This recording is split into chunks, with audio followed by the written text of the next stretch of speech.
నమస్తే అండి. Welcome to spiritual కమీ 7 తెలుగు. నేను త్రివేణి, హోపనొప్పునో హీలర్ మరియు లైఫ్ కోచ్ని. ఈ 11 డేస్ మనీ ఛాలెంజ్లో ఈరోజు 10th డే. ఎవరెవరు 9 డేస్ చేశారో మీకు మంచి రిజల్ట్స్ అయితే వస్తూ ఉంది. స్టార్టింగ్లో తక్కువగా రిజల్ట్స్ వస్తుంది. మీకు ఏదో ఒక 1000, 5000, 10,000 ఇలా రావడము ఇలా. కానీ మీరు కనుక ఈ మనీ ఫ్రీక్వెన్సీని ఇలానే హైగా మెయింటైన్ చేసుకుంటూ పోతే అప్పుడు చూడండి గ్రాడ్యువల్గా ఎలా రైజ్ అవుతుంది. ఏదైనా కానీ మనం ఫస్ట్ స్టెప్ నుండే ఎక్కుతూ వెళ్ళాలి కదా. కింద నించుని మనం 10వ స్టెప్ మీద డైరెక్ట్గా ఎక్కాలి అంటే కుదురుతుందా? కుదరదు. అలానే ఇది కూడా మనీ ఫ్రీక్వెన్సీ ఇంతవరకు పాడైంది కాబట్టి, మనీ ఫ్రీక్వెన్సీ చాలా లో అయ్యింది కాబట్టే మీకు అందరికీ మనీ ప్రాబ్లమ్స్ వచ్చింది. ఇప్పుడు మనం ఆ ఫ్రీక్వెన్సీని ఆల్టర్ చేసి మనలో ఉన్న పాత నెగిటివిటీ అన్నీ తీసేసి ఇప్పుడు మనం కొత్త బిలీఫ్స్ని నింపాము. కాబట్టి కొంచెం టైం ఇచ్చామంటే మెల్లమెల్లగా కుదురుకుంటుంది అంతా. సో ఎవరైతే ఈ వీడియోని ఫస్ట్ టైం చూస్తున్నారో మీరు ఇక్కడ నేను చెప్తున్న యాక్టివిటీని చేయొద్దు. దీనికన్నా ముందు 9 డేస్ ఉన్నాయి. Day 1, day 2, day 3, day 4, day 5, day 6, day 7, day 8, day 9 ఉన్నాయి. అవన్నీ చేసుకుంటూ రండి. డే 1 నుంచి ఒక్కొక్క రోజు ఒక్కొక్క యాక్టివిటీ చేసుకుంటూ రండి. తర్వాత లాస్ట్ ఈ 10th డేకి రండి. సో మీకు కష్టం అవ్వకూడదని దాని లింక్ కింద డిస్క్రిప్షన్లో పెట్టాను. సో ఆ డిస్క్రిప్షన్లో వెళ్ళి పాత 9 డేస్ లింక్స్లో ఉన్నాయి. అక్కడికి వెళ్ళి మీరు చేయండి.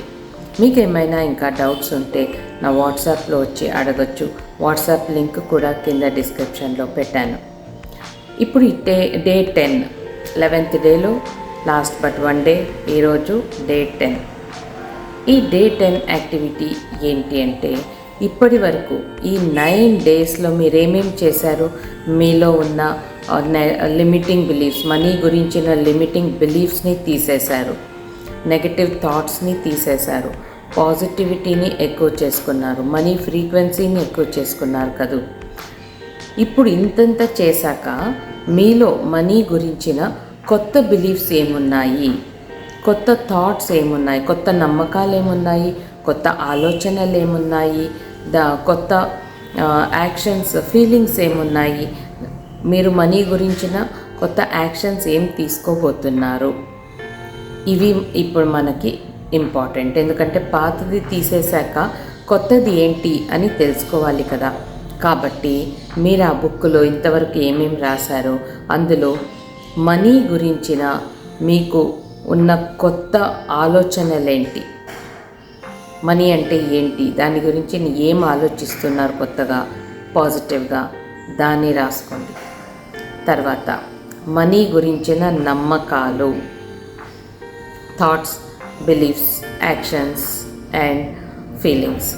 సో మనీ గురించిన మీ నమ్మకాలేంటి? ఇప్పుడు ఇంతవరకు మీకేం నమ్మకాలు ఉండేవి? మనీ అంటే డబ్బుని సంపాదించడం చాలా కష్టం, ఇలాంటి బిలీఫ్స్ ఉండేవి కదా. ఇప్పుడు ఏ నమ్మకాలు ఉన్నాయి మీలో, కొత్త నమ్మకాలు, అవి రాయండి. ఇక ఫీలింగ్స్, మనీ అంటే ఇంతకు ముందు మీకు తిట్టుకునేవాళ్ళు, భయం వేసేది, ఇవ్వాల్సిన వాళ్ళకి ఇవ్వలేకపోతున్నా, నాకు రావాల్సింది రావడం లేదు, ఇలా చాలా దానివల్ల మీలో ఆందోళన, భయం, టెన్షన్ ఇలాంటివన్నీ ఉండేవి కదా. ఇప్పుడు మనీ అంటే కొత్త ఫీలింగ్స్ ఏముంది మీలో, అది రాసుకోండి. తర్వాత మనీ మీకు ఇంకా ఎక్కువగా రావాలి అంటే మీరు ఏం యాక్షన్ తీసుకుంటారు, దాన్ని కూడా రండి. ఎందుకంటే మనము మనీ ఫ్రీక్వెన్సీ హై చేసుకున్నాము అంటే ఇక నెక్స్ట్ దానికి కావాల్సినంత యాక్షన్ తీసుకుంటేనే కదా మనీ మన దగ్గరకు వస్తుంది. ఎఫర్ట్ వేయకుండా మనీ వచ్చేయాలి అంటే ఎలా వస్తుంది? రాదు. మనీ రావాలి అంటే దానికి మనం ఏమైనా శ్రమ వేయాలి. సో మీ తరపు నుండి ఏ శ్రమని వేస్తున్నారు మనీ రాబట్టుకోవడానికి, అది ఆలోచించుకోండి. సో ఇప్పుడు మీలో ఉన్న మనీ గురించి కొత్త ఆలోచనలు, కొత్త నమ్మకాలు, కొత్త ఫీలింగ్స్ మరియు ఏం శ్రమ వేయబోతున్నారు, వీటన్నిటినీ రాసుకోండి. మీరు ఒక్కసారి ఇది రాసుకొని పాతవన్నీ చూసుకుంటే మీలో ఎంత చేంజ్ వచ్చింది అనేది మీకు రియలైజ్ అవుతుంది. సో ఈ కొత్త ఫీలింగ్స్ ఇవంతా FTBA రాసుకున్నారు కదా, కొత్త ఫీలింగ్స్, కొత్త థాట్స్, కొత్త బిలీఫ్స్, కొత్త యాక్షన్స్ ఇవన్నీ రాసుకున్న తర్వాత మీ డే టు డే లైఫ్లో దీన్ని ఫాలో చేసుకుంటూ వెళ్ళండి. అప్పుడు చూడండి మార్పులు. ఈ 11 డేస్ ఛాలెంజ్కి మార్పులు ఇక నుంచే స్టార్ట్ అవుతుంది మీ లైఫ్లో. సో మీరందరూ ఇవంతా ఫాలో చేసుకొని మీ లైఫ్లో డబ్బుని నిరంతరంగా పొందుతూ ఉండాలని నేను యూనివర్స్ని మనస్ఫూర్తిగా కోరుకుంటూ ఇక్కడితో సెలవు తీసుకుంటున్నాను. మళ్ళీ 11th డే ఛాలెంజ్లో మిమ్మల్ని కలుస్తాను. అంతవరకు థ్యాంక్ యూ. బాయ్.